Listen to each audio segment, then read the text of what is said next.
As most of us know by now, Legend of Zelda Majora's Mask has many dark and heavy themes. Death, grief, and fear are merely a few of these, but there are many nuances that are shown within the gameplay that some may miss or that they misunderstand. I've been an avid fan of The Legend of Zelda for years, specifically the Nintendo 64 titles, and these nuances have intrigued me, both in adulthood and throughout the hours I played them as a child.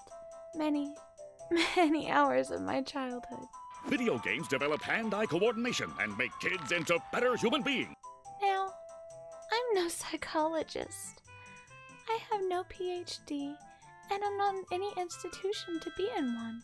However, I will say that I am very interested in the way the mind works, and I study psychology as a pastime.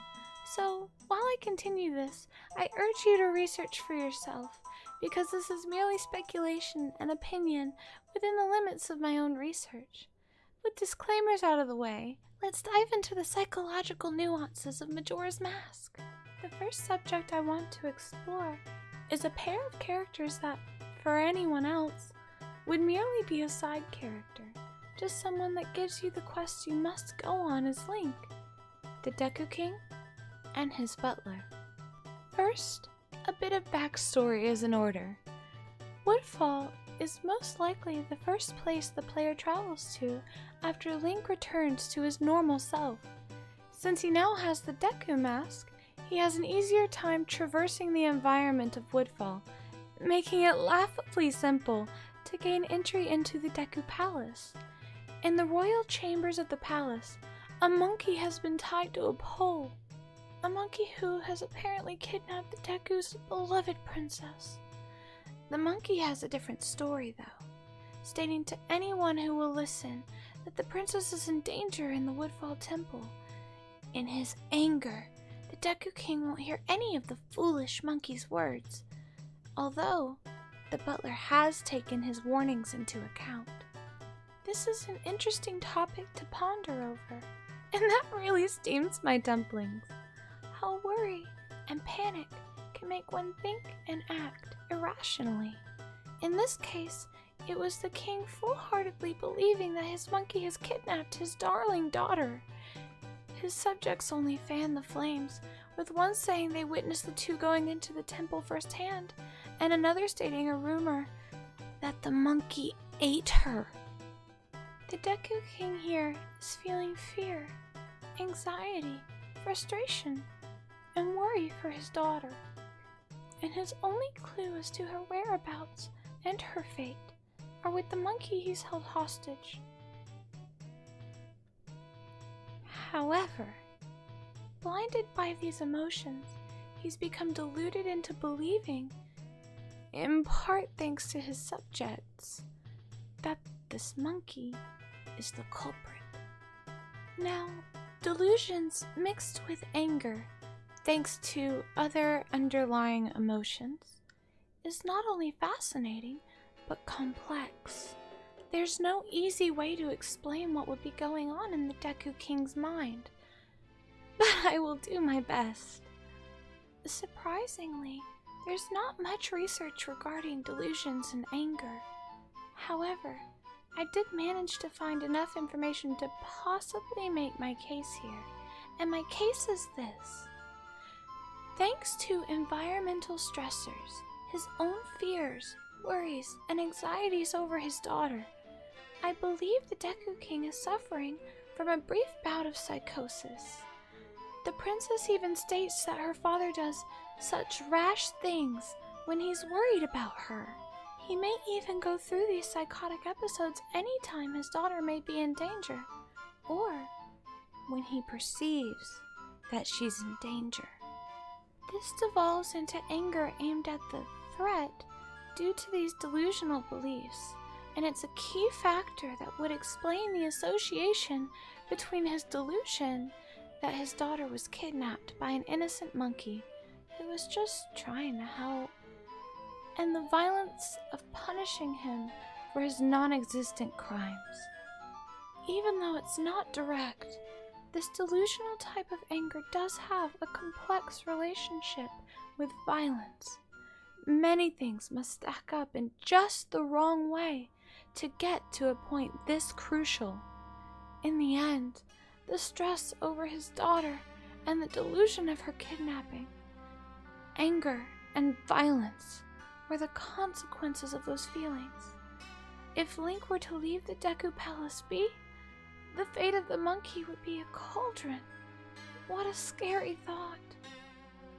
On the other side of the coin, we see the Butler actually considering the monkey's words, but not being able to speak to an irrational king. After Link rescues the Deku Princess, she says that they'd set up something for him as a token of their gratitude, and the Butler would be waiting. We find that it's a maze to the side of the palace, and full exposure, I failed this about 3 times because it has been years since I have touched this game. The rust is real and it is all over me. Putting that aside, after Link finishes, the Butler talks about how he feels like he's racing with his son again more than once, and that his son had left long ago. Even the Deku Princess had noticed how the Butler had taken a liking to him. Now, why am I bringing this up? Because in the end scene credits, we see the Butler crying over a small tree that Link passes early on in his journey, and Tattle points out that it looked a little bit like him. There are theories abound with this Deku tree and Link's Deku mask, but I digress. The Butler is seen grieving for his son who had passed on. He is alone, so there's no one to judge or act out for. But there is no anger, there is no delusion, just the grim acceptance and deep sorrow for his son's fate. It really is the complete opposite of how the Deku King had acted with his daughter, just like he'd been the complete opposite when Link was going throughout the palace and Woodfall at large.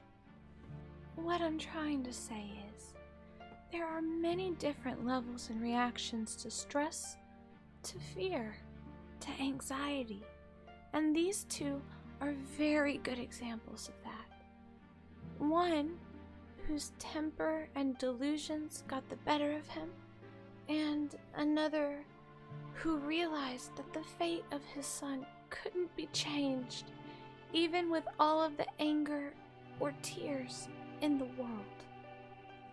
As it said, grief is as unique as the person grieving, and it's shown very well in this example with the Deku King and the Butler having 2 extremely different reactions to the absence of a child. It truly is remarkable how different a person's reality can be from one's own, how both their personal lives are seen so differently from their own individual perspectives. Reality is nothing more than what a person perceives it to be. There is one reality, and yet infinite perceptions of it. For each of us, the reality we live in is relative to the way that we see it. This is why psychology is complex and intricate, and it's such an interesting concept to me. And since we're talking about interesting concepts, this is exactly why I love Majora's Mask so much. This is just the tip of the iceberg, with the nuanced themes, the small things that others may have missed, or maybe not even cared about. Who knows? I find it so interesting to pick apart everything, and to be quite honest, there are many characters, environments, and experiences that I would love to expand on if given the chance. So, if you enjoyed the small rambling about an angry Deku King and his butler, I'd appreciate it if you let me know. Comment or like, so I can see that this is something you guys are interested in like I am. And subscribe if you want to see more. There's even a little bell. You can also find me on my Twitter and my Instagram. Anyway, I hope you thoroughly enjoyed my kind of psychological dive into the mind of an unstable king. Until next time.